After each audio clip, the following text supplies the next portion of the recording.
আসসালামু আলাইকুম। জুলাই গণ অভ্যুত্থান জাতির ইতিহাসে এক অসাধারণ অর্জন।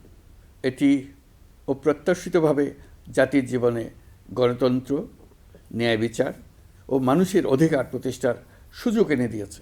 এই লক্ষ্যে আমরা এর মধ্যে বেশ কিছু সংস্কার করেছি। আরও গভীর ও সুদূর প্রসারী সংস্কারের জন্য দেশের সকল রাজনৈতিক দলের ঐকমত্যের ভিত্তিতে জুলাই সনদ প্রণয়ন করেছে। এই জুলাই সনদ বাস্তবায়নের জন্য আপনাদের সম্মতি প্রয়োজন। এর জন্য গণভোটের আয়োজন করা হয়েছে। এই গণভোটে অংশ নিন, সনদে আপনার সম্মতি দেন। আগামী 12ই ফেব্রুয়ারি জাতীয় সংসদ নির্বাচনের দিনেই অনুষ্ঠিত হবে গণভোট। গণভোটে আপনি হ্যাঁ ভোট দিলে বৈষম্য, শোষণ আর নিপীড়ন থেকে মুক্ত হবে বাংলাদেশ। গণভোটে হ্যাঁ ভোট মানে তত্ত্বাবধায়ক সরকার ও নির্বাচন কমিশন গঠনে সরকার ও বিরোধী দল একসঙ্গে কাজ করবে। সরকার ইচ্ছামতো সংবিধান পরিবর্তন করতে পারবে না। গুরুত্বপূর্ণ পরিবর্তনের জন্য জনগণের সম্মতি নিতে হবে।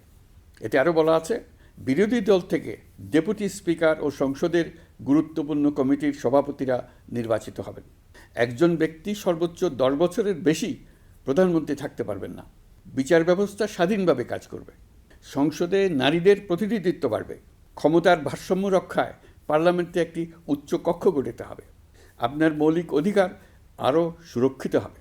রাষ্ট্রভাষা বাংলার পাশাপাশি অন্যান্য জাতিগোষ্ঠীর ভাষাও সাংবিধানিকভাবে স্বীকৃতি পাবে।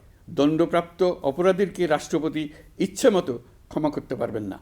সব ক্ষমতা একজন প্রধানমন্ত্রীর হাতে থাকবে না। এবং এরকম আরও কিছু গুরুত্বপূর্ণ প্রস্তাব এর মধ্যে রয়েছে। আমি আপনাদের সকলের প্রতি আহ্বান জানাই, আগামী নির্বাচনে গণভোটে অংশ নেন। রাষ্ট্রকে আপনার প্রত্যাশা মতো গড়ে তোলার জন্য হেঁতে সিল দেন। নতুন বাংলাদেশ গড়ার চাবি এখন আপনার হাতে। হেঁতে সিল দিলে নতুন বাংলাদেশ গড়ার দরজা খুলে যাবে। হেঁতে আপনি নিজে সিল দেন, আপনার পরিচিত সবাইকে সিল দিতে উদ্বুদ্ধ করুন এবং তাদেরকে ভোট কেন্দ্রে নিয়ে আসুন। দেশ পাল্টে দেন। ইনশাল্লাহ আমরা সবাই মিলে দেশ গড়ার এই সুযোগ নেব। মহান আল্লাহ আমাদের সহায় হন। ধন্যবাদ।